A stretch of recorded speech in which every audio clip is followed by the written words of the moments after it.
Welcome to the Public Voice Salon. We are an open dialogue on education, the arts, and social change. And we're here with Molly Haskell, who's one of the world's leading film critics. To be precise, one of the world's leading feminist film critics, if not the world's leading feminist film critics. One of the few, too. One of the few feminist film critics, yes. I actually don't, I've always said that I'm a film critic first and a feminist second, because I do write about film, not necessarily or inevitably from a feminist perspective, but I certainly am known for that. Well, I just want to open by saying what a treat this is for me and Claudia. We love movies. We watch Turner Classics like constantly, you know, and we also go to the Film Forum a lot, which is a place that has educated us about film and the importance of old movies and cinema culture. So you are one of the great people in that field. So this is just going to be a pleasure to talk to you, to learn something about your process and what got you excited to want to be a film critic. Thinking about the beginning, you know, growing up in the South. Everyone's talking about the South now. They just had these primaries in the South. You grew up in North Carolina and Virginia. Gone with the Wind was a very important movie to you. What were some of the movies that sparked you to think, wow, I could make a living out of this? Well, nothing of the kind would have occurred to me in the 1950s, you know. In those days, the word woman and career were never used together. It was inconceivable, the idea that, I mean, interestingly, one of the few places where you did get that idea, and was one of the reasons I loved her movies, was Doris Day movies, because she was always playing, you know, an advertising executive, or she was always, I mean, it was sort of the idea and the lure of New York, because it was always some you know, midtown office, and she was going to work, and independent, and this was just something that was, I mean, in my life, unknown to me. I didn't know anybody that did that, and there was no role model. And I also wanted to write, but I still, there again, I had no sort of conceptual framework of what I was going to do, because it was just a very sort of, you know, social environment. I don't mean society, but just social. It was just, you went through school, you went to college, you got married. That was it.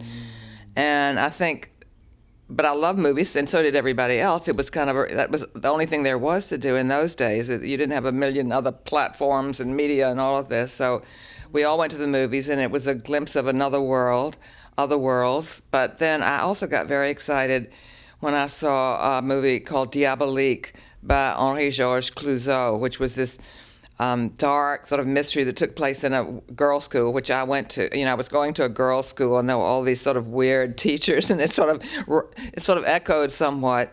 And it was French, and it was just not like anything I'd ever seen. There was no art cinema, basically, at that time, or at least not in Richmond. But so I loved French, and my mother had traveled and loved France. So something about all of that was leading me in that direction. I knew I wanted to come work in New York. But I think what really the clincher was, and I've just been writing about this, is a new theater called the Metrograph. I don't know you know about that. Just opening on the Lower East Side. Just opened last week on, I think it's Ludlow Street. And they asked me to write about watching movies. That's the theme of the first few films that they're showing. So I did the Purple Rose of Cairo, and which I did the Woody Allen movie, in which he goes into with Mia Farrow, where she falls in love with this matinee idol, Jeff Daniels, and he comes down off the screen, and then she eventually goes with him onto the screen. And there's a great Buster Keaton movie called Sherlock Jr., where he's a projectionist, and I think that's what Woody Allen is kind of, it's sort of a homage to Keaton and to the way movies are sort of more dramatic than anything in our lives. You know, Mia Farrow is this waitress, just barely making any money in some New Jersey hash house, and her whole life takes on meaning and light and excitement when she goes to the movies and reads about movie stars. So there's all this idea of how movies are really much more glamorous and exciting than whatever kind of life you're having. It doesn't have to be a grungy hash house waitress. And so I was writing about that, and they wanted me to answer this very question of how I got into movies, how I came to make that my life. And so I wrote this beginning, which I had been planning to write anyway, about when I was in Paris in May of, a couple of years ago, and it was right after Andrew Sarris, my husband, had died. And I went to see a Mitsuguchi. They were having a revival in the Fifth Arrondissement, one of those little theaters, of a Mitsuguchi movie, and it was one I'd never seen. So I went to see it, and I was just thinking about that whole world. When I went in 1962, I had just graduated from college, and I wanted to go to graduate school, but my mother said there really wasn't enough money, that it would be for my brother to go. The male would go, so it turned out he didn't want to go. But anyway, so there I was, and Andrew, as it happened, was also there, though we didn't know each other. We were about 6 blocks apart for a year, and he was going to movies, and I was going to movies, and we were both Francophiles and Cahiers du Cinema and the cinema, all of this. But I think that was kind of my graduate school in movies, because I was going to see not just French movies and learning the language, but also because it was such a great revival, and still is. I think probably the best city for revivals on the earth, better than New York. Oh yeah, way better. And New York was good in the 70s and 80s, in the period of sort of cinephilia, but it's nothing now. They know, I mean, they're special. Like you have Film Forum, you have the Eleanor Bunin as part of the film Film Society, and now we've got the new Metrograph, and then you've got the Brooklyn, and you've got Long Island City. But she's really basically, there used to be theaters, like 7, 8 theaters that were showing revivals in the Village, everywhere. Anyway, so there in Paris, I was maybe not quite as methodically as Andrew, because he was sort of alert to the whole politique des auteurs, or AKA the auteur theory, and sort of understanding that. And I was not that sophisticated yet, but it was my kind of graduate school, and I understood that this was something that I loved, and loved to analyze and loved to think about. And then when I got back, first I got a job, and it was sort of a Mad Men, right out of Mad Men. It was in advertising and public relations, and I was like Peggy, and I was the one who wanted to work my way up from typing to writing copy, and I had a gorgeous boss who I was madly in love with, who looked just like John Hamm, and it was absolutely a replica of Mad Men. But then I got a job at a place called the French Film Office, which is a French government agency that publicizes and promotes French films in different countries. And I had French. And so I would write a newsletter about the French films that were coming, and also interpret when directors came. It was the great period of the Nouvelle Vague, and Truffaut and Godard and Agnès Varda were coming over, and I was interpreting. So then I began writing for the Village. Then Andrew was at The Voice, and I started writing theater reviews for the Village Voice, and then I moved into film and film criticism, film reviewing. Wonderful, wonderful. What I love about what I've learned so much in what you've said so far is how a lot of this learning was social, and also through this relationship you had with Andrew, your husband, who was one of the leading proponents of the French New Wave cinema in the United States. He's the one who educated people about what auteur theory is. Basically, an auteur theory means you are the author of your own film. You're like, a lot of the French New Wave people were very into literature, so they were torn between being writers and filmmakers, so they became writers as filmmakers. And they started as critics. They all started as critics. Cahiers du Cinema. Cahiers du Cinema. They started as film critics, so they were sort of had their ideas about what movies should be. They were against these kind of prestige adaptations of literary works. They really wanted to divorce cinema from literature altogether. It should be like things like Breathless and 400 Blows, ragged and have to do with ordinary people and spontaneous and, you know, cheap. They were cheap. They were films that were not made with big budgets. And so that was sort of established the new model of a kind of on-the-fly independent cinema. And also, this speaks a lot to me as a English major. I studied literature in college, and I'm also a writer, and I wrote a book called My Life as a Novel. And the subtitle of that book is Manifesto on the Activist as Hero and Other Ways to Not Be Bored. And so it's against boredom, and it's also, and I think the arts are also a great antidote to boredom. A few blocks away from here, there was a philosopher named Maxine Greene who used to live, she was a great philosopher of education. She was at Teachers College, and I was basically educated by her. She was like a mentor to me, and she taught me things like John Dewey's idea that the aesthetic is the opposite of the anesthetic, that the anesthetic puts you to sleep, but the artwork wakes you up and makes you feel more alive.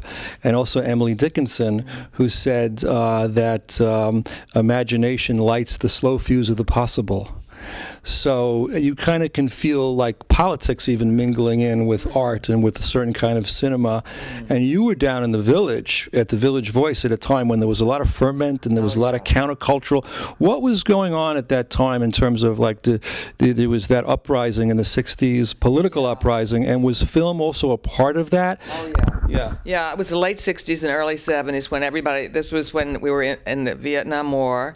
So there was this, every night you would be watching horrible scenes of carnage on television, and then meanwhile there would be, the counterculture here was not all flower children. There was the burning of draft cards, and there were the Black Panthers, and there was a lot of violent activism and civil rights in various forms. And so it was a period of huge agitation, and the arts were it was a kind of completely overthrowing the conventional. You had Andy Warhol, which was sort of non-art, and you had the new journalism, Tom Wolfe, gonzo journalism, and you had all the taboos, the shattering of sexual taboos. And I'm thinking about this because I've just done this, as I mentioned, the short biography of Spielberg, and I want to start with that period when the times they were changing, and movie like Bob and Carol. I remember when Bob and Carol and Ted and Alice about swinging. I mean, it looks kind of tame today, but that played at the New York Film Festival, and everybody was shocked at that. And Hair moved from downtown to a Broadway theater. So the unorthodox was actually going mainstream, except in a way in Hollywood, where they were still, it was still sort of the post-war studio system. I mean, television was sort of on the move, and movies hadn't changed. They were still making big old-fashioned movies, but there was this group of movie brats of Coppola and Scorsese and Milius and Paul Schrader and Spielberg and Lucas, who were going to change everything. They were going to change the terms of how. And so there were these. There was Easy Rider and Bonnie and Clyde and all these movies, but they didn't actually change. They were sort of the European style American movies. They were auteur movies by American auteurs. So they had been very influenced by the Nouvelle Vague and by Antonioni and Fellini and Bergman and all these European artists. So it was a tremendous time of creativity and boundaries crashing. But then, so I think then everybody said, well, that period is dead because Steven Spielberg and Lucas made these blockbusters, and then Hollywood was happy again because it had a youth market and it could make these, what would become the franchise films and the superhero films and all that. But I think that brief period of really iconoclastic cinema was never meant to be the way it was going to be. It was it was marginal. It was briefly not marginal, but then it would become.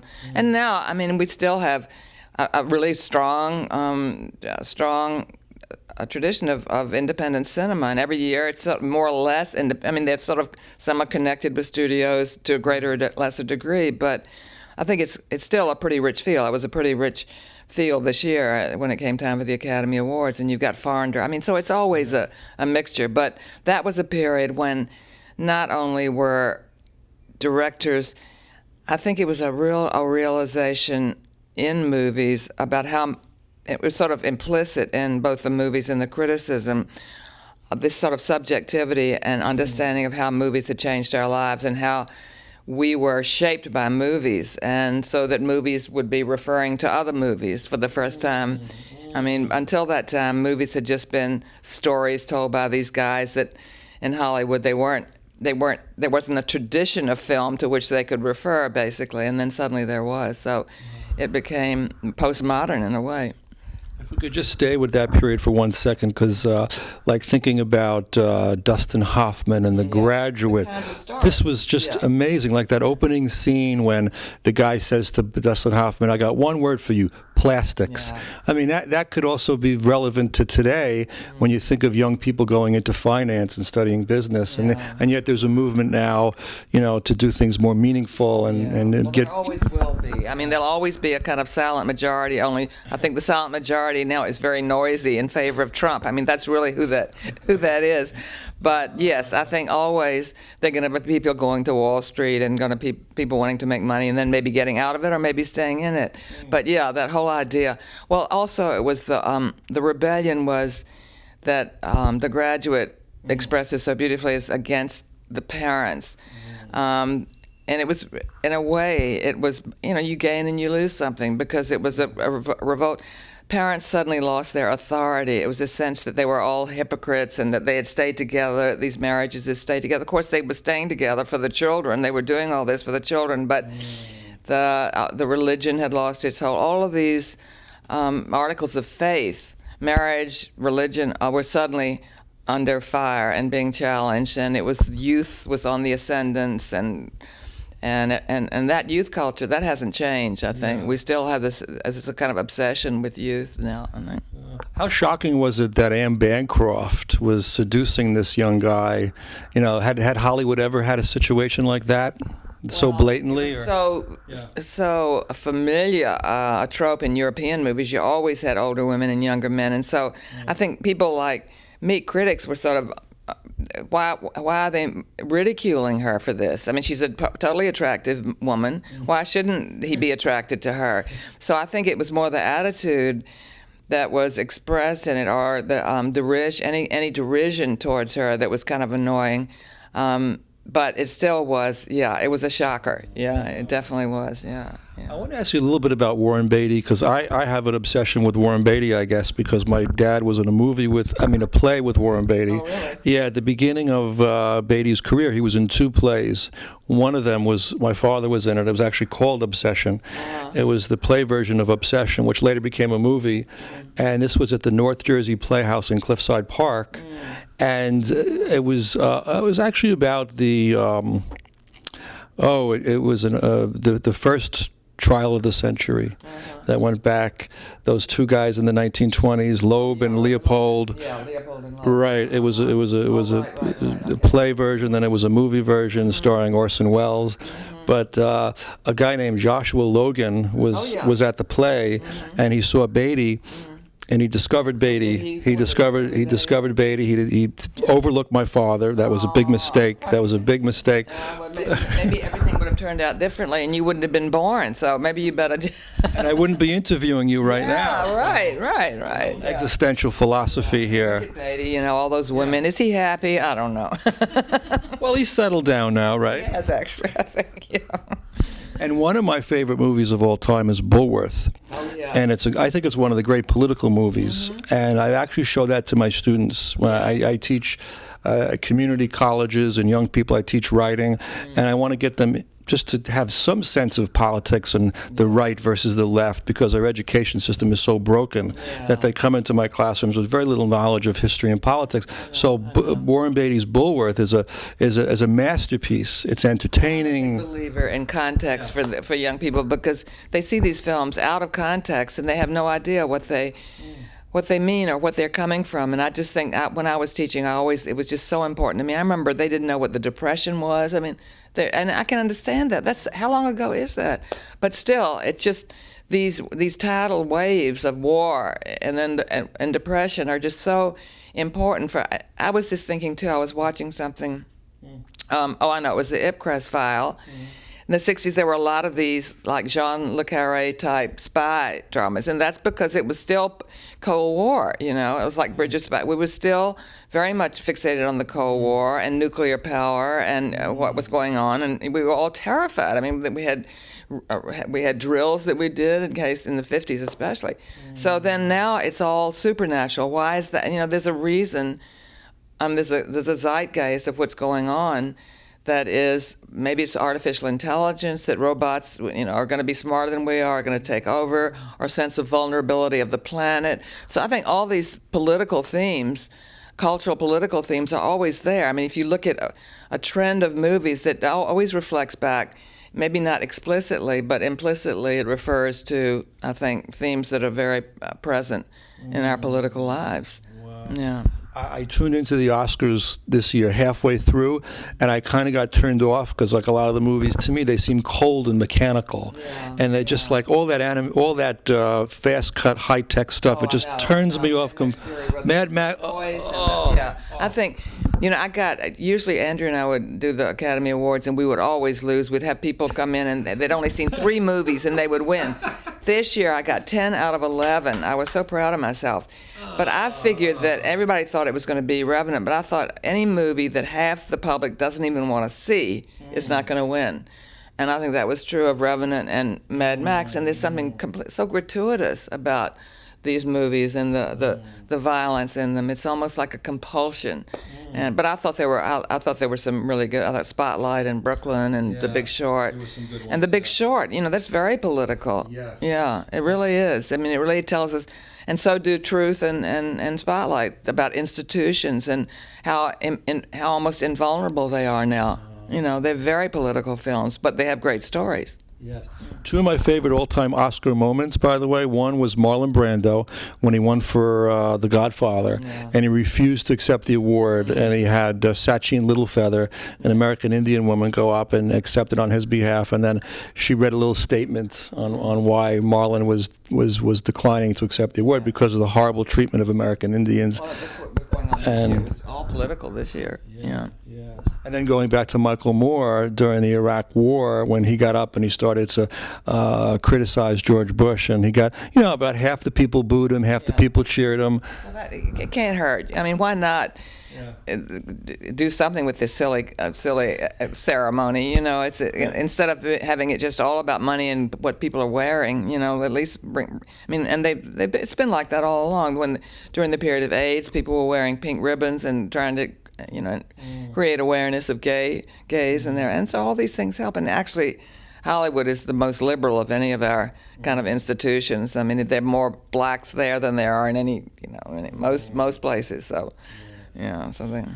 You began this dialogue talking about the Purple Rose of Cairo. I'm so glad you made me remember that movie. That is a very powerful movie when you're thinking about like the art and life connection and the interconnection between movies and life. I grew up, my dad, like I said, was an actor when he was a young man, and he never followed the dream of acting. Even though Chester Morris was his director, wanted to take him on the road with the play, he said no. He got married, and he made this existential choice to be a stable father and family man. But he became a projectionist. So I grew up watching movies as a kid, and I watched a lot of great movies from the 70s, like Taxi Driver, and I watched them multiple times. And my father loves movies. 75 years old, he still loves movies. We talk about movies together, you know. But so as far as movies, so Woody Allen, I am a huge Woody Allen fan. Absolutely love him.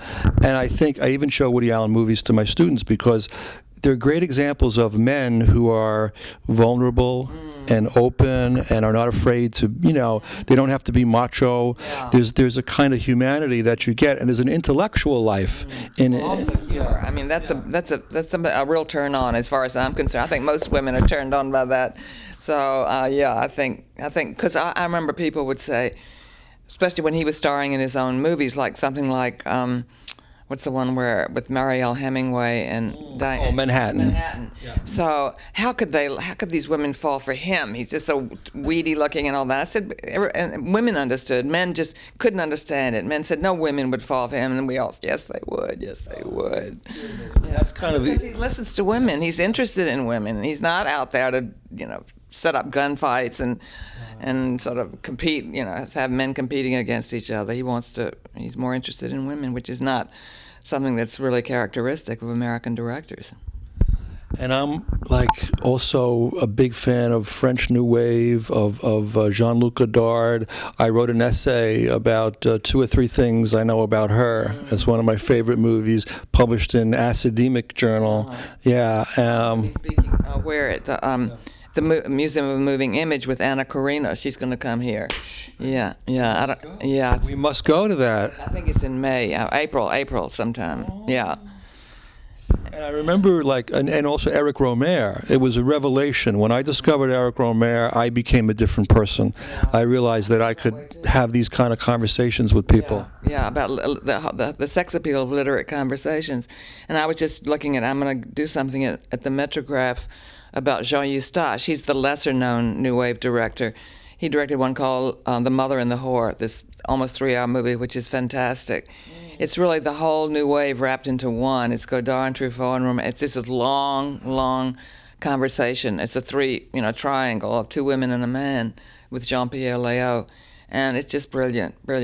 But it's all that. It's character as expressed through conversation, and as it evolves, as the tension between and among them gradually builds up, so that it's not just, you were talking about anesthetic versus aesthetic, and a lot of people, especially people that love, this guy Tom Shane wrote about a book called Blockbuster, defending Star Wars and all these action pictures as so much fun, and all the movies that we love, the film festival films, is boring and tedious, but they aren't. There's just different kind of pleasure, And to me, this is, some people would look at this 3-hour movie and say, oh my God, is anything ever going to happen? But to me, so much is happening. It's like the Rohmer movies. A lot is happening, Well, I want to say something. First of all, I love Jack Nicholson. I think he's wonderful. I love him, and I love 5 Easy Pieces. I think that was part of that whole American cinema. That was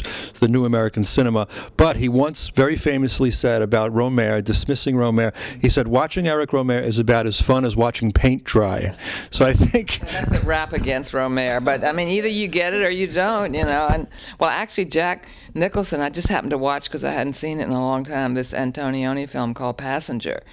And which is like watching paint dry, but it's really good, especially there's this end, because it's Antonioni with Jack Nicholson and on some desert. It's really weird, because Nicholson is supposed to be this American journalist living in England, and you don't quite believe any of it, but it's just wonderful to watch because of these camera movements and just the compositions and the look of it.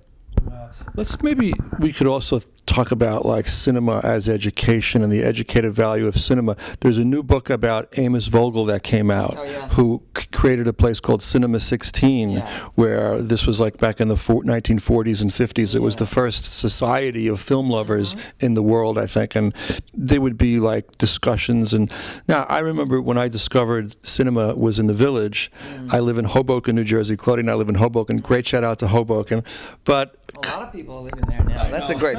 That's a much more hot place to live than this is. Wow, there you go. But I remember the feeling, and this was in the late 90s, when I would go to the film forum and the quad, and I would overhear conversations, people talking about the movies, and I said, this is a whole other world. I'm not in Kansas anymore. And, how is it, does knowledge of film help in having better discussions and being able to make sense out of films? Where's the education part come in, and using film as education and also educating about film? Are we as savvy now as we once were, or? Well, if you use education in the sense that I would use it as opening your eyes to the world, enlarging your vision of the world. I can't think anything is more that way than movies, and especially when, it's like what we were talking about. You were in Hoboken, I was in Richmond, and we were seeing these movies, and a lot of them were just American movies. They weren't exactly exotic or continental or anything, but then others were. And still, even just seeing movies of New York and theater, the idea of theater. And also there were adaptations of. You were being educated in school, but this was another kind of education. It was something you could really identify with, and I think the more you know about anything, the more. For instance, Andrew used to say in his film classes, what he would get the students to go and watch one film and count the cuts in it. And it would be agonizing because you didn't want to do that. You want to just let the movie go. You just want to watch it and surrender to it. But he said there was like 3 stages, and the first is where it's the innocent virginal stage. You look at the movie and it's just so real people up there talking. And then you have this kind of critical thing where you take it apart, and it's really kind of agony because you lose that one-on-one sense of illusion. But then you come back to it, and you have both, and it's a much richer experience. So that the more you know, it doesn't take the pleasure away at all. I think you still remember, and somehow that early innocent pleasure is part of it.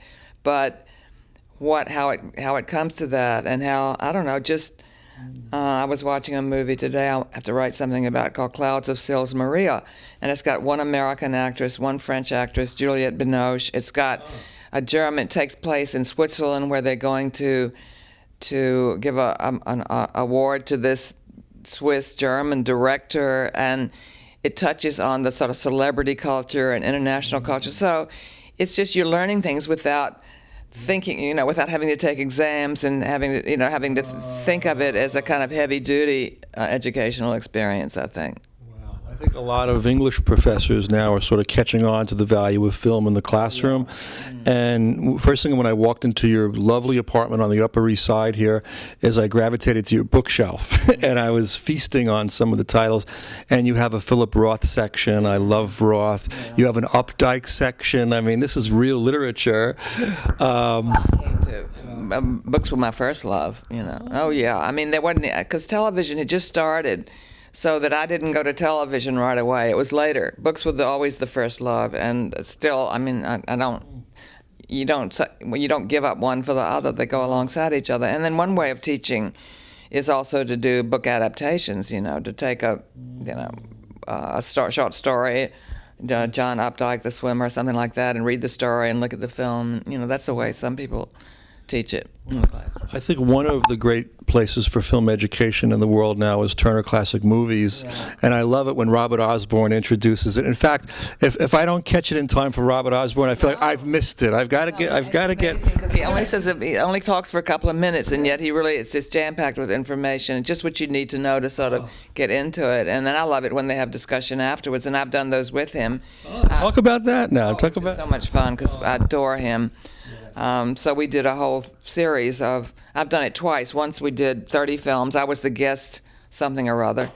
It was Saturday night, like they had Sally Field. They had, I forget, they've had a series of different co-hosts. So I did it for 30 weeks. Ooh, what were some of the films that stood out from that? This was, what do they call that? Films you have to see or something. Let's see, they weren't my picks, but they were all classics of one kind or another. From Here to Eternity, Four Feathers, I think Gilda, just from mostly 30s, 40s, and 50s. Did we have a screwball comedy? I don't remember. I think we had The Hustler. Yeah. I've got them all. I've got a whole set of all the ones that we did because, of course, I had to look at them and think about them and discuss them. And yeah, it's one of my favorite movies of all time is The Hustler. That's and I was so excited that a couple years ago I met this guy who was like a pool shark type of guy. I'm not a pool player, but I met a guy who his family owned the pool place where they filmed the movie, and he told me he taught Paul Newman how to shoot. I said, "Oh, this was in New York." Oh, that's funny. The movies of before the movies got very sophisticated in the 60s, very often people look back on the golden age of Hollywood and there's all kinds of complex reactions to it. Some people dismiss it as schmaltzy, and yet some people find meaning in it still, even in the fluffy movies. You can get some magic out of it, or you can get some... I think it's about the same degree of schmaltzy and sophisticated then as there is now. I really do. I mean, I think maybe they were more sentimental then, because partly it was the Depression and the war. I mean, there was this tremendous sense of the country needing to pull together and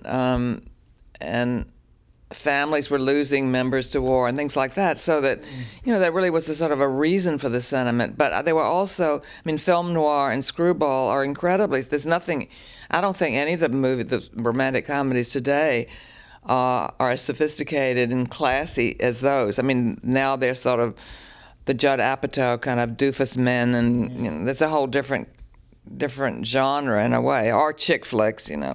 But just the term chick flick is already something rather shallow and kind of formulaic about that. Although there have been some good ones, but it's just I don't think it's that different. I just think the studio-made films were certainly. I think one of the big differences was censorship, because so little you could not be very sophisticated about sex or and you had to every crime had to be punished. It was very to that sense the movies were sentimental, but the really good directors found ways of introducing innuendo and suggesting a lot more than was going on the screen. You've also written, Molly, about the PreCode era, which I think is also fascinating, that the women were actually more empowered sexually in some way, and also like they portrayed women who were powerful CEOs. This was in the 1930s, before 1934. Talk about what happened in 1934 and what was the big change. Well, I think a lot of movies were very free in the 20s and the early 30s because they hadn't sort of solidified into the studio system, and it wasn't big money yet. Once it did, it became hierarchical. The men were on top. The men were running the show. There were women directors in those days. After 34, there are only 2 women directors, basically, Dorothy Arzner and Ada Lupino. There just aren't any. And they still had women still had power. They just didn't have careers, because no women had careers, but they had the power to say no, which women don't have today. Everybody always somehow looks back on, I think, it looks back sort of condescendingly on the past, but women had other ways of having power, so that they weren't, they're more victimized in a way with a more sexualized cinema. I think women did not serve women well. But anyway, still what happened was the Hayes. There was always a outfit called the Hayes Office, which was there to censor movies or to go over scripts and see what had to be eliminated. And then that it hadn't really been enforced, but all of a sudden there was this groundswell against the immorality of movies and all the people in movies. There were a few scandals, and William Randolph Hearst his newspapers came down hard on Hollywood, so they then began enforcing the censorship, and it was severe. You really couldn't. Gone with the Wind was very unusual because it had bordello and it had somebody saying "damn," but all of that was just because the book had it and they could get away with it. But basically, they had to be very, very clean, and there was very, very little that you could get away with. The state of film criticism today, maybe a little something about that. Yesterday, the Film Forum has had their annual event called Meet the Programmers. Bruce Goldstein, he programs the repertory. Karen Cooper, she programs the new films, and someone else. They have this little dialogue with the audience about why they choose certain films, and they were talking about how today you have much less criticism, that even in the New Yorker there's like much less pages. And you were in a documentary film recently about film critics. Talk a little bit about that film and also the state of film criticism today. Is it really in trouble, or everybody thinks that?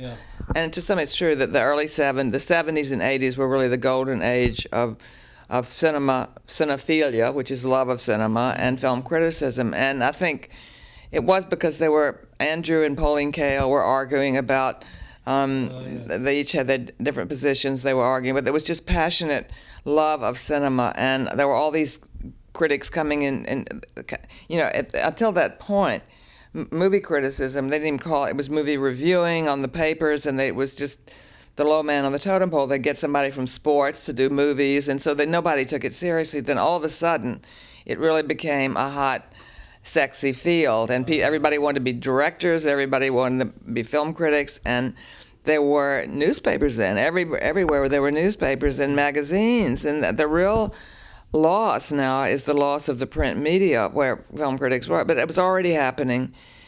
That was a period also when a lot of film books, serious film books were being published, and then that stopped. You know, it really was just the high point of film criticism. But I think the trouble is now so much of it is being done online. I think there's probably more brilliant film criticism than ever, because there's so many. All the people that came out of this period are writing it and want to write it. It's just that there aren't any places. So you've got it online, but it's just too much. Who can even? I don't. You know, people.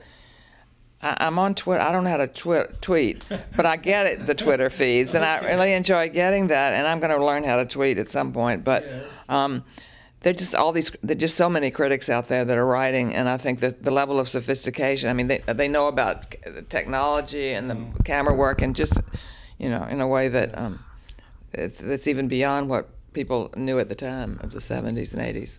I want to bring it back also to the nature of our show here, which is about education, the arts, and social change.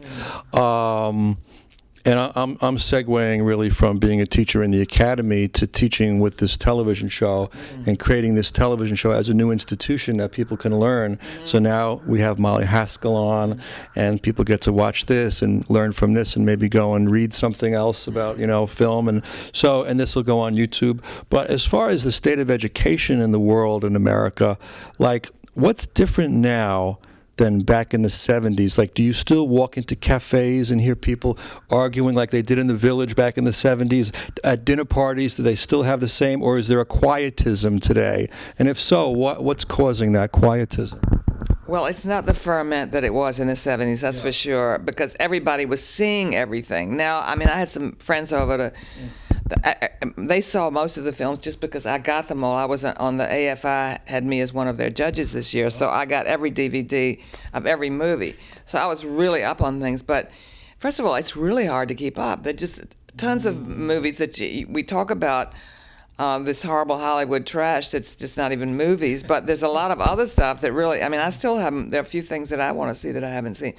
But then everybody was seeing the latest Godard, Antonioni, or Fellini, or Scorsese, and talking about it. And the film fest, everyone, there was the film festival. There's still the film festival, but it's a little more esoteric than it used to be. But I don't know. I think if people love cinema, they're going to find it. And because I loved, even when I was in college, I loved reading criticism. I loved reading the great Shakespearean scholars, and I just loved appraisals and insight. That whole work of appraisal and evaluation and analysis and insight. And if you love that, I mean, like, I'll see a movie and then I'll immediately go and call up the reviews, which is so great. You can just, I mean, even if it's not the ferment we talk about, they're all there online. You can get everything. And it's like having a conversation almost, because you pull up something and you disagree or you agree, and then you maybe send it to a friend and say, what do you think of this? And so I think the conversation just taking a different form. I think, like, you and I are language people, and for language people, it's got to be put into words. One of the things I love about Film Forum is they put the reviews, they blow it up, and they actually put it on a poster.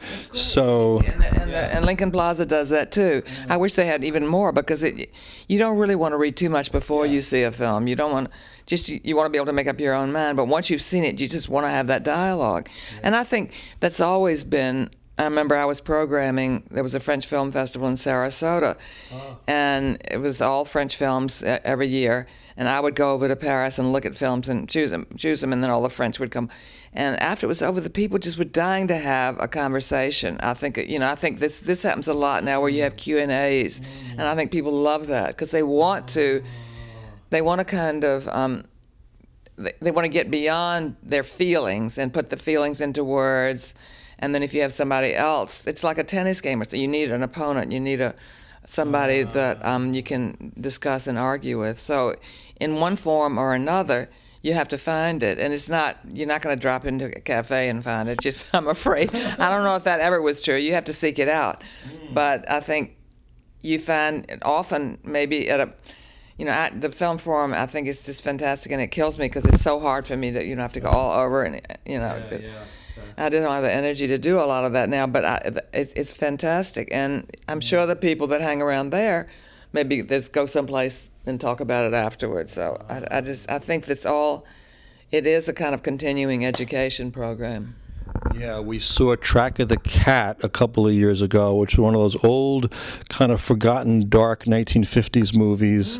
I think it's William, the guy who did Wings, the famous director, William Wellman.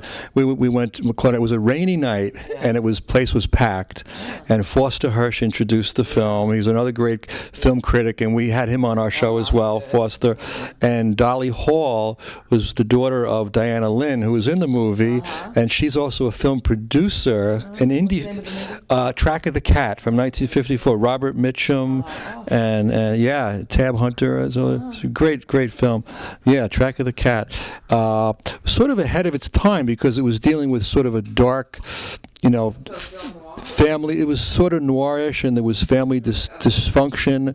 Yeah, Track of the Cat. I wrote an essay about it that was published in Film International. I'll send it to you. So you see, we're on a similar wavelength here in terms of films. You mentioned one. I mean, I carry around a little pad with me, and everywhere I'm at, somebody said, "Have you seen this?" And of course, television is a big part. The television series has come to occupy a place that movies used to. That's the thing where everybody's talking about, whether it's The Americans or Breaking Bad or whatever or Homeland. I mean, this is where the kind of around the water cooler excitement that movies used to have, I think, happens. But there you do have the same. I mean, you have really well-written scripts and character-driven stories, the kind of thing that movies used to do automatically and don't do that much anymore.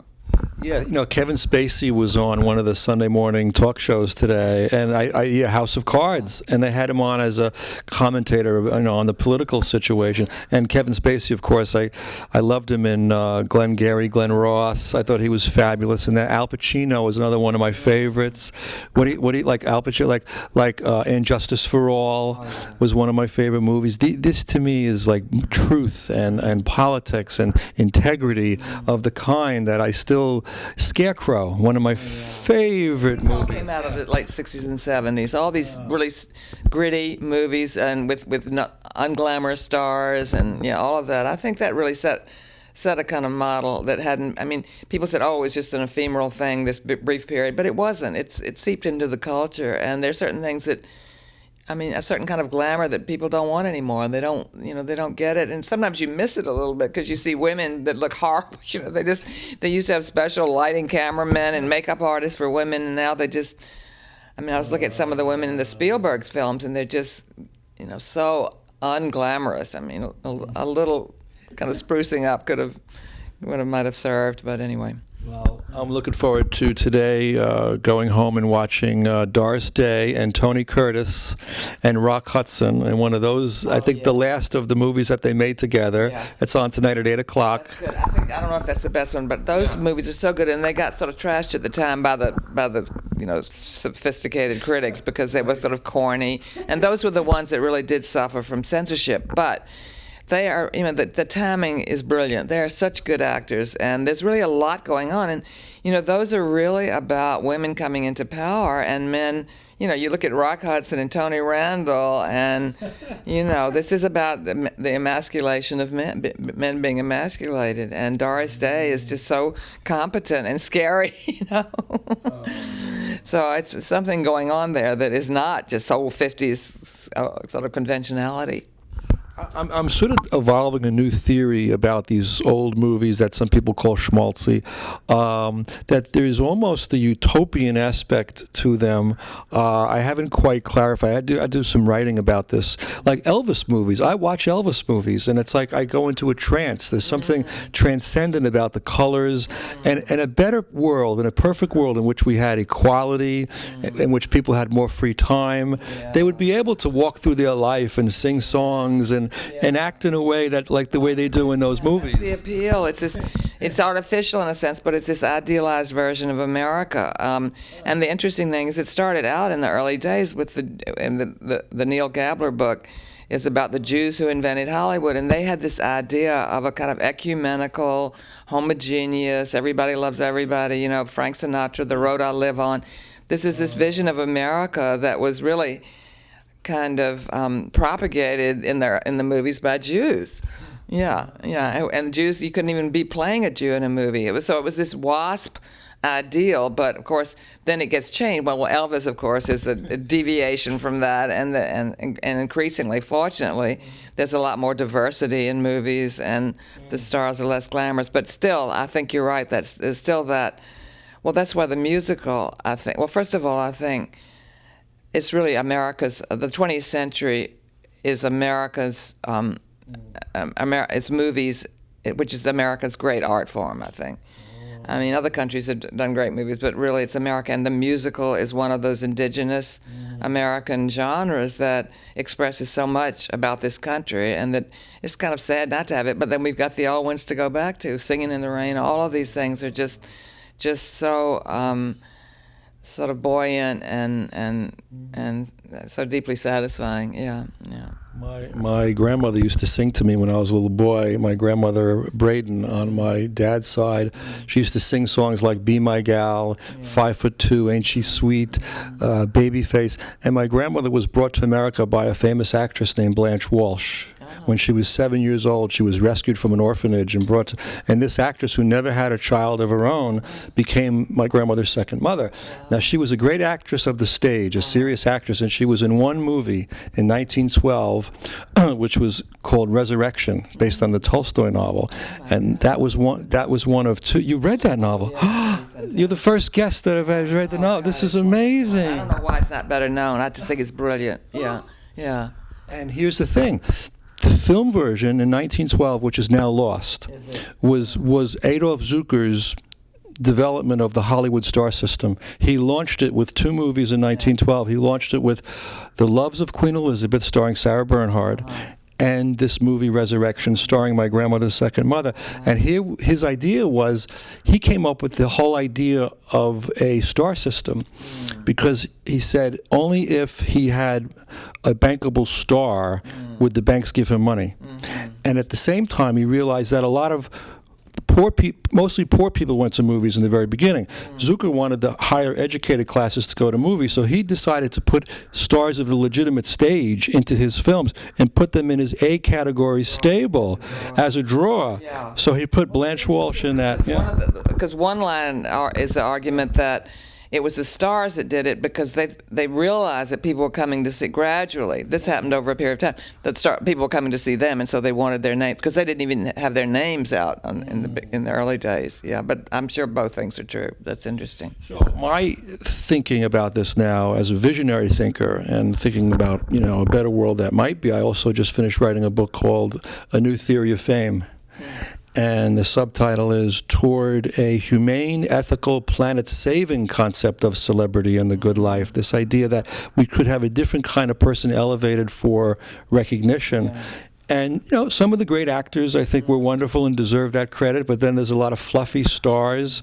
I think this is one of the most appalling things, is the celebrity culture, what has happened to it. Well, it's television, too. This sort of reality shows are all about, I don't know, I'm just so not into that, but that's what Trump comes out of, and I don't know, it's going to take something, I don't know, I would like for your book to do it, but I think it's going to take more than that to reverse this trend. But I think, eventually maybe people will just get tired of it. I just think they can't go on. It's just so cringe-making, all of this, I think, yeah. Well, the hope is the great film works that have been created in the past, that we could always go back to them. And looking at the new work that's being created, Claudia and I saw the new Colombian movie that was nominated for an Academy Award, The Embrace of the Serpent.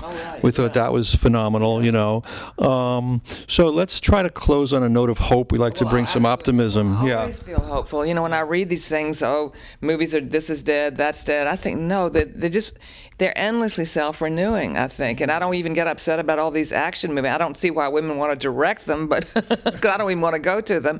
But there's so much else to see, and the diversity, and people are making films in all these countries that hardly even have an education system, and yet they're making films about their music, about their lives. Documentaries have never been better. The field of nonfiction is just more exciting than it's ever been, and some of the great stories are coming out in documentaries. I just feel tremendously hopeful, and for the ethical, moral dimension of it. You see this in documentaries all the time. I think most of them do have some passionate moral or ethical motive for being made.